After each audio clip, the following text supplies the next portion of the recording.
আসসালামু আলাইকুম রহমতুল্লাহি বারকাতু। দেশ ও দেশের বাহিরে যারা আছেন সবাইকে জুম্মা মোবারক এবং আমার মন থেকে সবাইকে অভিনন্দন।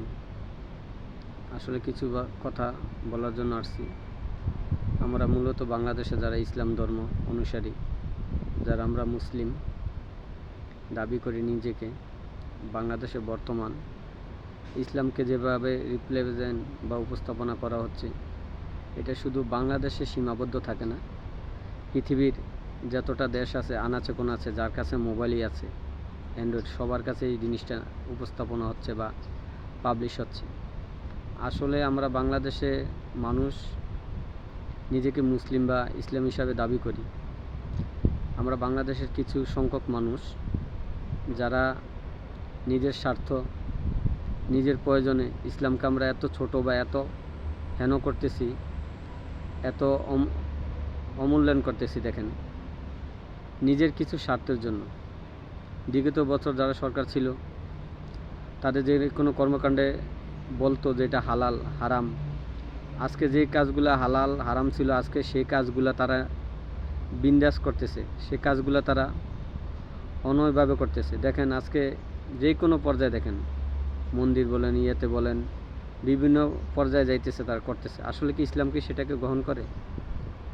সেইটা যেটা আমার আল্লাহ তাআলা কোরআন বা নবী বলে গেছেন, সেটা কি আমরা আসলেই তা অনুকরণ করি?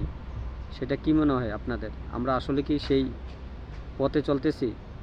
যারা আজকে ক্ষমতার জন্য বা ক্ষমতা যাওয়ার জন্য এই ইসলামকে ছোট করতেছে, যারা ধর্মকে নিয়ে অনেক অপব্যাখ্যা দিচ্ছে, আপনার কি মনে হয় সেটা কি বাংলাদেশে শুধু সীমাবদ্ধ থাকে? বাইরের মানুষ সেটা দেখে না, বোঝে না, সেটা বাইরেও প্রভাব হয়, সেটার বাইরেও প্রতিক্রিয়া হয়, সেটা বিভিন্ন কান্ট্রি সেটাকে প্রতিক্রিয়া করে, বিভিন্ন কান্ট্রি দেখে বাংলাদেশে ইসলাম যারা, তারা কিভাবে ইসলাম পরিচালনা করে, সেটা বাইরেও দেখতেছে মানুষ। তো আমরা যারা বাংলাদেশে আছি সবাই নিজের ধর্ম কিভাবে পালন করব, যারা আলেম ক্লাস ইসলামিক স্কলারশিপ আছে তাদের থেকে আমরা জানি। কিন্তু আমার কথা হলো, ভাই দেখেন, আপনার কিছু নিজের স্বার্থের কারণে আপনি কিন্তু ইসলাম ছোট বা হেন করতে পারেন না। সেই অধিকারটা কিন্তু আল্লাহ তাআলা আপনাকে দেয় নাই।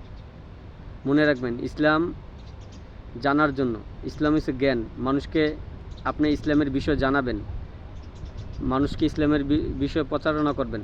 আমাদের ইসলাম কি বলে সেটা আপনি জানাতে হবে। আপনি যদি ইসলামের ধারক বা ব্রাহ্মণ হোক, প্রচারক হন, তাহলে আপনি ইসলাম প্রচার করবেন বিভিন্ন মাধ্যমে, যেটা শান্তি বয়ে আনবে। আপনি যদি সেই ইসলামকে ছোট এবং খাটো করেন নিজের স্বার্থের জন্য, ক্ষমতার জন্য, সেটা পৃথিবীতে প্রভাব হয়, বিশেষ করে বাংলাদেশি মুসলিম যারা, তাদের উপরে। তখন বিশ্বে মানুষ বলে আমাদেরকে, দেখো তোমাদের বাংলাদেশে ইসলামকে নিয়ে কীরকম হয়। তো আপনাদেরকে রিকোয়েস্ট করব, আমার একটা অনুরোধ, আপনারা নিজের স্বার্থের জন্য আপনারা ইসলামকে ছোট করেন না প্লিজ। আপনারা কখনো আপনারা নিজের স্বার্থের জন্য আমাদের ইসলামটাকে এভাবে নিয়ে যেন না।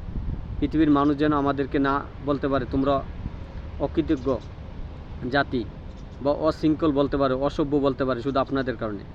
তাই বলবো, আপনাদের কাছে আমরা, আপনাদের ছেলে সন্তান হিসাবে, আপনারা যেভাবে হোক সেটাকে ভালোভাবে রিপ্রেজেন্ট করেন, ভালোভাবে উপস্থাপনা করেন, যেটা বিশ্ব দরবারে আমরা মাথা উঁচু করে দাঁড়াতে পারি।